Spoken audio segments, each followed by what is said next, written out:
বিসমিল্লাহ ওসসালাতু ওয়াসসালামু আলা রাসূলিল্লাহ আম্মা বা'দ। আমরা সিয়ামের আয়াতটিতে একটি আদেশ পাই, সেটি হলো যে অসুস্থ হবে কিংবা মুসাফির হবে তার সময়সীমা অন্য দিনে। ওমান কানা মারিদান আও আলা সাফারিন ফাইদ্দাতুম মিন আইয়ামিন উখার। আল্লাহ বলছেন রোজা ফরজ করা হলো, তারপরে বলছেন যে যে ব্যক্তি মারিজ হবে, রোগী অসুস্থ হবে কিংবা মুসাফির হবে, সে অন্য দিনে রোজা করে দিবে, যেটাকে আমরা বলি কাজা করে দিবে। এতখানি কোরআনের এই আদেশ।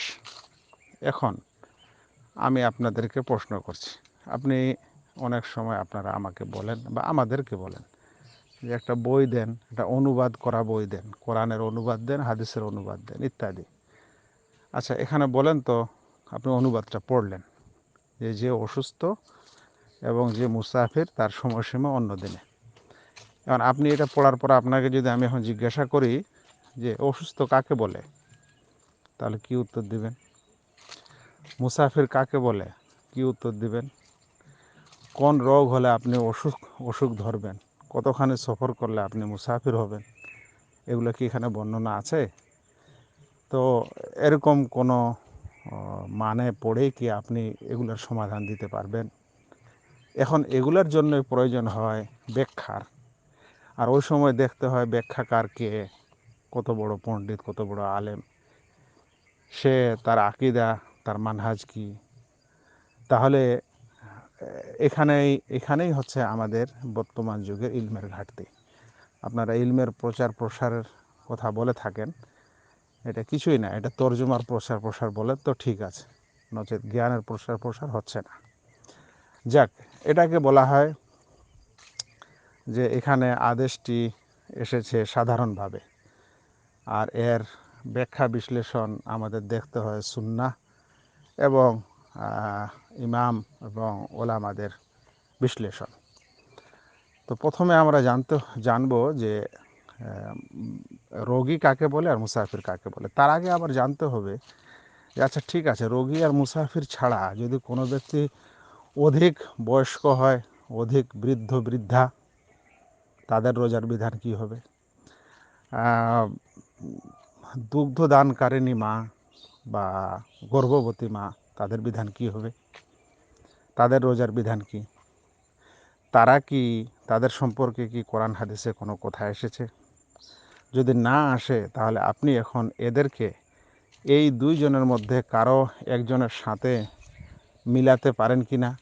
মানে গর্ভবতী মাকে এবং যে দুধদানকারিণী মা, তাকে কি আপনি অসুস্থ ধরতে পারেন কি না? হ্যাঁ, এগুলাই হচ্ছে ইলিম, এগুলাই হচ্ছে জ্ঞান। এখন আপনি যদি বলেন যে হ্যাঁ, আমরা এই দুই প্রকার মাকে অসুস্থ ধরলে এখন ফের বিধান আসবে, তাহলে তারা কি রোজার বদলে ফিদিয়া দিবে, না তারা কাজা করবে? বুঝতে পারছেন? না কাজা ফিদিয়া দুটিই দিবে? এগুলো হচ্ছে জ্ঞানের বিষয়। এখানে কোনো মানুষ যদি এই বর্তমান যুগে নিজে থেকেই কিছু ব্যাখ্যা বিশ্লেষণ করে, তাহলে আমরা তার ব্যাখ্যা বিশ্লেষণ প্রত্যাখ্যান করি, এ কারণে যে আমাদের এই যুগের মানুষের জ্ঞান ও বুঝ এটা খুব দুর্বল। সে কারণে আমাদের সালাফদের জ্ঞান এবং তাদের মতো করে বিষয়টা বুঝতে হবে। আচ্ছা, তো কতগুলা দিক বের হচ্ছিল, আবার আমি ভুলে যাব। প্রথম কথা হলো যে এই তিন প্রকার লোক, বয়স্কা, দুধদানকারিণী মা এবং গর্ভবতী মা, তারা অসুস্থের অন্তর্ভুক্ত ধরা হবে। এ সম্পর্কে ডাইরেক্ট হাদিস এসেছে, যদিও হাদিসটি সম্পর্কে কিছু কথা আছে, যে আল্লাহ রাব্বুল আলামিন ওয়াদা আনিল মুসাফিরে শাতরুসালাহ, আল্লাহ তাআলা মুসাফিরের জন্য অর্ধেক নামাজ মাফ করেছেন। আর ওয়া আনিল মুরদে ওয়াল হামিলে আসসাওম, আর গর্ভবতী মা এবং দুধদানকারিণী মা থেকে রোজা মাফ করেছেন। এটা একটি হাদিস এসেছে সুনান গ্রন্থে। কিন্তু এর চাইতে স্পষ্ট হাদিস ইবনে আব্বাস রাদিয়াল্লাহু তাআলা আনহুর বক্তব্য এসেছে। তিনি বলতেন যে ফামান শাহাদা মিনকুমুশ শাহরা ফালিয়াসুমহু ওয়া মান কানা মারিদান আও আলা সাফারিন ফাইদ্দাতুম মিন আইয়ামিন উখার, এই হাদিসে তিনি বলতেন যে ইতিপূর্বে রোজা রাখার সামর্থ্য থাকলেও ফিদিয়া দেওয়া জায়েজ ছিল, কিন্তু এখন ওইটা মানসুখ হয়ে গেছে যে সামর্থ্য থাকলেও ফিদিয়া দিলে হবে না, তাকে রোজা রাখতেই হবে সামর্থ্যবানদের। আর ওই বিধানটি বলবৎ থেকে গেছে বয়স্ক ও বয়স্কা মানুষের জন্য। তাহলে আমরা সালাফের ব্যাখ্যা পাচ্ছি।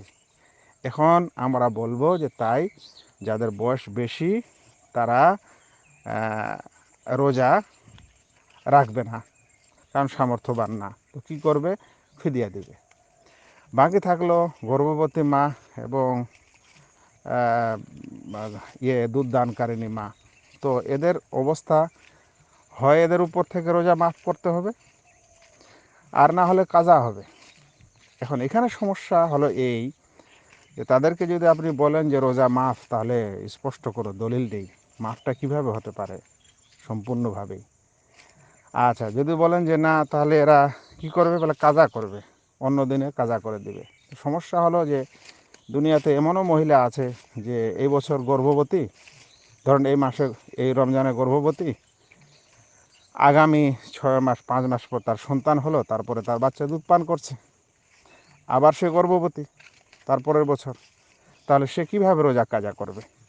এই জন্য ওলামারা আবার এখানে এসে তথ্য দিয়েছেন যে এরকম যদি অবস্থা হয় সত্যিকারে কোনো মায়ের, তাহলে সে শুধুমাত্র ফিদিয়া দিবে, তাকে আর রোজা কাজা করতে হবে না। আমি এই মতটিকে অনেক জায়গায় প্রাধান্য এবং গ্রহণযোগ্য মত বলে অনেক জায়গায় ফতোয়া দিয়েছি। যদি সত্যিকারে কোনো মায়ের অবস্থা এরকম হয়ে যায় যে তার একাধিক রমজান মাসের রোজা হয় গর্ভবতী ছিল আর না হলে দুধ পান করাচ্ছিল, এরকম কারণে ছুটে গেছে, একাধিক রমজান জমা হয়ে গেছে, তাহলে তার জন্য ফিদিয়া দিলে যথেষ্ট। কিন্তু যার অবস্থা একাধিক হয় না, এক আধ বছর হয়, 1-2 বছরের মধ্যে থাকে, তাহলে সেরকম মায়েরা ফিদিয়া না দিয়ে রোজা কাজা করবে। এই মতটাও গ্রহণীয় মত। বোঝা গেছে ফিকহের এই সকল মাসলা আপনি কিভাবে অনুবাদ দিয়ে আর বুক ফুলিয়ে কথা বলে ইসলামের এই সকল মাসলার সমাধান করবেন। আপনাকে ওলামার আলেমের ব্যাখ্যা নিতেই হবে, উপায় নাই। সালাফ এবং যত প্রাচীন আলেম ওলামা আছেন, ইমাম আইম্মা আছেন, তাদের মন্তব্য বক্তব্য নিতেই হবে। এছাড়া আপনি পথভ্রষ্ট গুমরাহ, এই মানহাজকে বুঝেন, আপনি নিজেকে আহলে হাদিস বলেন আর না বলেন, সালাফি বলেন আর না বলেন, সেটা একটা সমস্যার বিষয়, কিন্তু আপনাদেরকে এই মানহাজের উপর অবশ্যই থাকতেই হবে। দুঃখ লাগে আলেম ওলামারা দেখছে যে তাদের জনগণরা তাদের মায়া পড়ছে। মানুষকে আপনি মানহাজের মায়ার উপর লালন পালন করেন, মানুষকে কোরআন হাদিসের মায়ার উপর লালন পালন করেন, নিজের মায়ার উপর লালন পালন করে কোনো লাভ নেই। আচ্ছা, এতপর একটি মাসলা আরও থেকে গেল, সেটা হলো যে অসুস্থ কাকে বলে আর মুসাফির কাকে বলে। ভিডিও লম্বা হয়ে যাচ্ছে, তো আজকে এতটুকু থাকলো। আবারও দেখি কতদিন পর সময় পাচ্ছে আপনাদের এই বাকি মাসলাটি পড়াতে, তারপরে ইনশাআল্লাহ পড়াবো। জাকুমুল্লাহ খের। সকলকে শোনা জরুরি। আমি কিন্তু ভাই ছোট বড় তফাৎ করি না পড়ার সময়। আপনি আমার কাছে রেসপেক্টেবল হতে পারেন বয়সে, আরও অন্য কিছুতে, ওটা আমি অন্য সময় দিই। ছাত্র হয়ে যেদিন আমার কাছে যোগদান করেন সেদিন কিন্তু পড়ার সময় বরাবরই মান সম্মান রাখবো, ওই কম বেশি করতে পারবো না। হয় শিখেন, না হলে ভাই যেরকম দুনিয়াতে জীবনযাপন করছেন ওরকমই করেন। কিন্তু যখন আপনি পাচ্ছেন যে এখানে কিছু আছে, শিখতে হবে, ওখানে এসে অবহেলা করবেন, ওই সকল ছাত্রকে আমাকে ভালো লাগে না। শুধু নামের জন্য আর এর জন্য কেউ আসবে, নাম লিখাবে, এরকম ক্লাসে যতগুলো ছেলে হয় সবারই খবর রাখি আমি, ওগুলো ছাত্র নয়। শুনেন এবং এখান থেকে উপলব্ধি করেন, কি বোঝা যায়, সংক্ষিপ্ত করেন, সারাংশ করেন, বুঝেন। জাকুমুল্লাহ খের।